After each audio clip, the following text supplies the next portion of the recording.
This is KGW News at noon. And thank you for joining us. I'm Brenda Braxton. In the 2 weeks since Russia invaded Ukraine, the UN estimates 2 million people have fled the country, with many heading to Poland. Jay Gray is at a refugee facility that's offering aid and comfort to those who need it. In some areas, evacuations come during the calm of a humanitarian ceasefire. In others, families run from the horror of an all-out attack on their city. As Russian troops advance, laying waste to smaller towns and villages, Ukrainian President Vladimir Zelensky speaking defiantly from his office in Kyiv after reports that he was in hiding, declaring he's not afraid of anyone and urging Ukrainians to continue fighting. As now the first of Ukrainian's International Legion, foreign volunteers who join the fight, take their place along the front lines. I'm fighting for democracy because democracy is precious. Others, mostly women and children, are fighting to escape the war zone, many still unable to comprehend how and why it's all happening. It is absolutely insane because it is 2022 and people are going to moon, and we have Tesla cars and we have all that amazing technology in our world, and here comes war, the stupid war.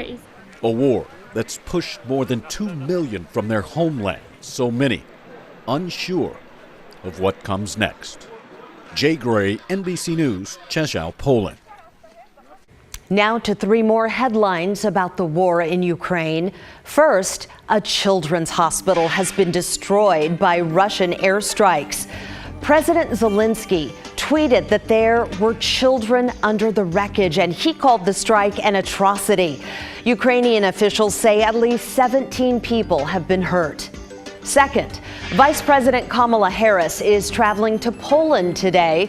She's scheduled to meet with Poland's president and Canada's prime minister. One topic high on the agenda, Poland's offer to supply Ukraine with Russian-made fighter jets. And third, more corporate brands are boycotting Russia. McDonald's, Coca-Cola, Pepsi, and Starbucks are all pausing operations in Russia. And those are some of your international headlines. Now to local news. Portland police arrested the man accused of a deadly shooting near Dawson Creek last week. The suspect was already in jail, accused of shooting 2 other people just the day before.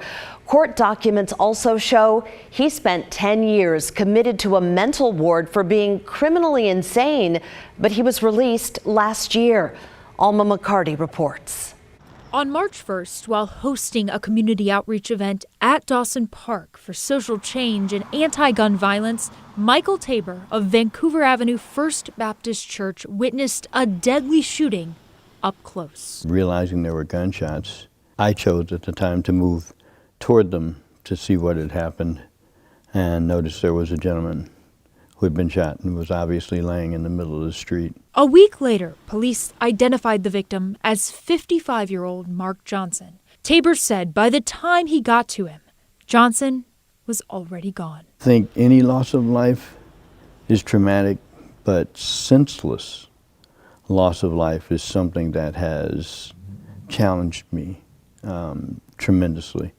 I think that I'm a person of faith that believes that when people leave here, they go to be with God. But this one made me cry for multiple days.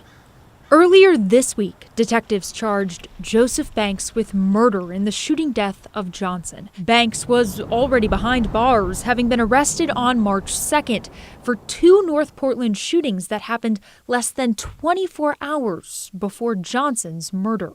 Officers said the first shooting happened at this very intersection, North Williams and Northeast Stanton, at 4:45 p.m. on February 28th. The second shooting less than 10 minutes later on Northeast Garfield Street.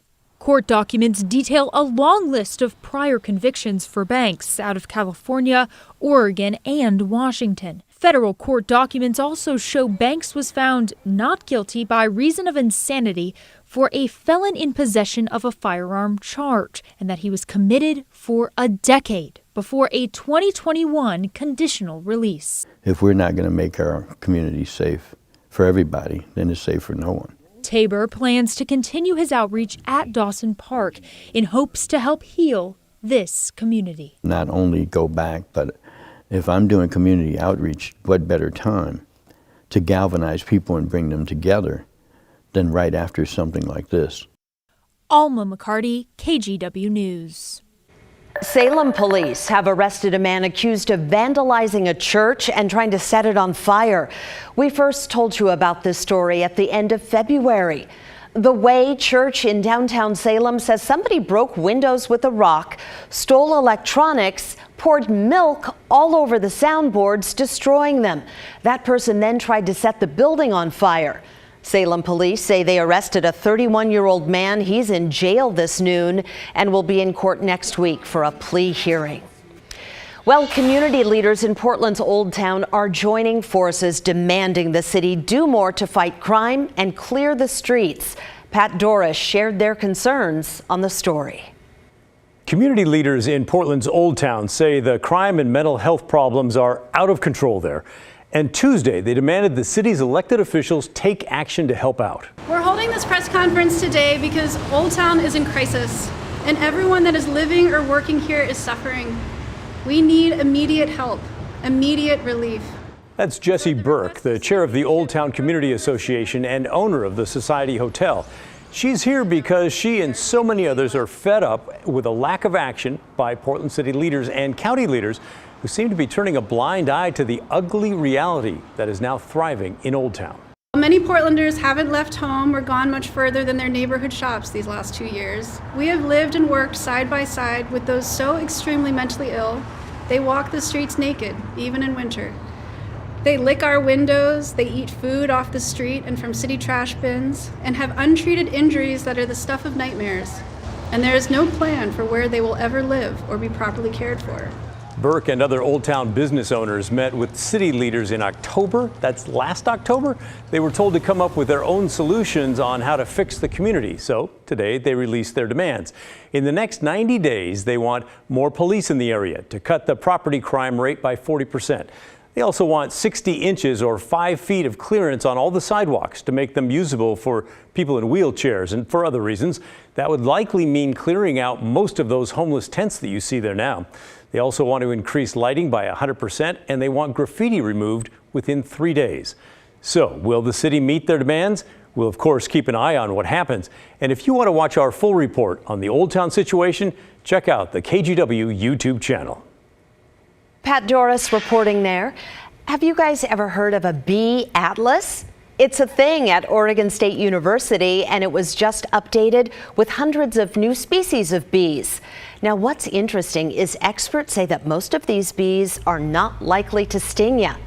Here's the backstory. Oregon State does have a program that trains average people how to capture and document wild species.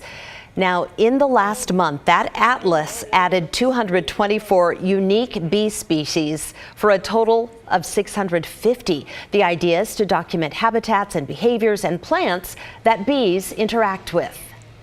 So if we want to find out if things are getting better or getting worse, we need a high-resolution historical snapshot to compare things against. And in most cases, we don't have those kinds of historical baselines. And so we're really setting a strong one here. Experts say climate change and pesticides have put many bee populations in danger. One of the primary goals of the Oregon Bee Atlas is to find solutions to those threats. I like it. Beavers helping bees. Rod is joining us now back in the Weather Center. You're talking sunshine this afternoon and then some really cold temperatures on the way. Yeah, so for the most part, no matter what time of the year it is, you get the coldest weather at night if you have clear skies and light winds. And what's going on right now is we've cleared out. The air mass that we're sitting in is inherently cold.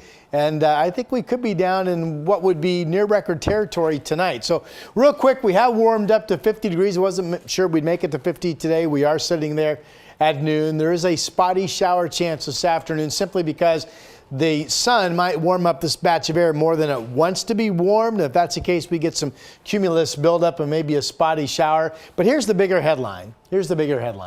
Hard freeze tonight. Skies clear, calming winds.